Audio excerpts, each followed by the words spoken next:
DHS Assistant Secretary for Public Affairs, Tricia McLaughlin, says there's more to come, and she joins us tonight.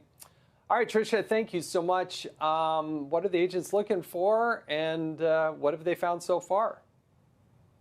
Jason, thank you so much for having me. As we speak, our Homeland Security investigators, hundreds are on the ground. They're knocking doors. They're going to local businesses. They're going to these sites where we believe that there is rampant fraud, whether it be daycare centers, healthcare centers, or other organizations that take taxpayer dollars.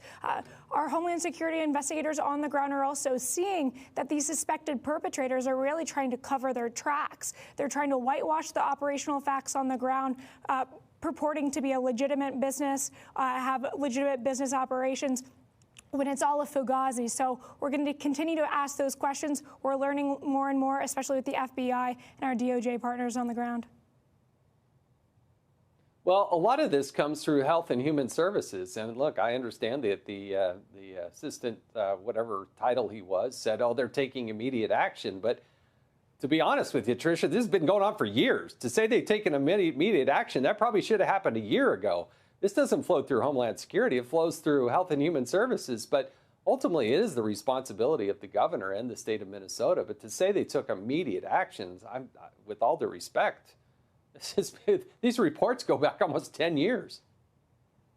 No, you're absolutely right, Jason. Either they're culpable or they buried their head in the sand. But fortunately, President Trump, Secretary Noem, and the entire administration, this is an all-hands-on-deck operation. You saw HHS freezing that funding, SBA freezing that funding, FBI's on the ground. We've surged hundreds of officers from Homeland Security investigations. But if you rewind even a month, we saw that this problem was happening. We've arrested more than 500 criminal legal aliens off of the streets of Minneapolis alone. We have a wide-scale investigation into immigration fraud with our USCIS partners.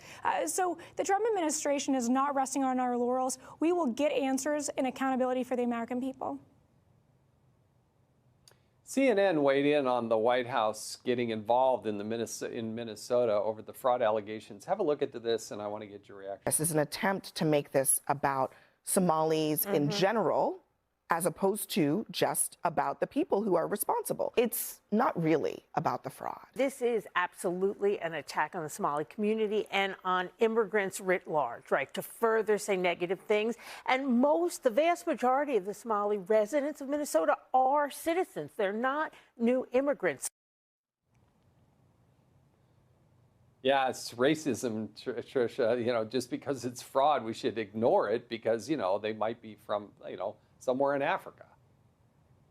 It's amazing to me, but of course it shouldn't surprise me that CNN makes this about race baiting when in reality it's about stopping fraud and abuse and being responsible for U.S. taxpayer dollars. I think people across the aisle, Republican, Democrat, Independent, doesn't matter. We should be praising Nick Shirley. He's did courageous and really remarkable journalism, and CNN should have been ahead of this all along, as well as the rest of the mainstream media. Amen to that. Tricia McLaughlin, thank you. And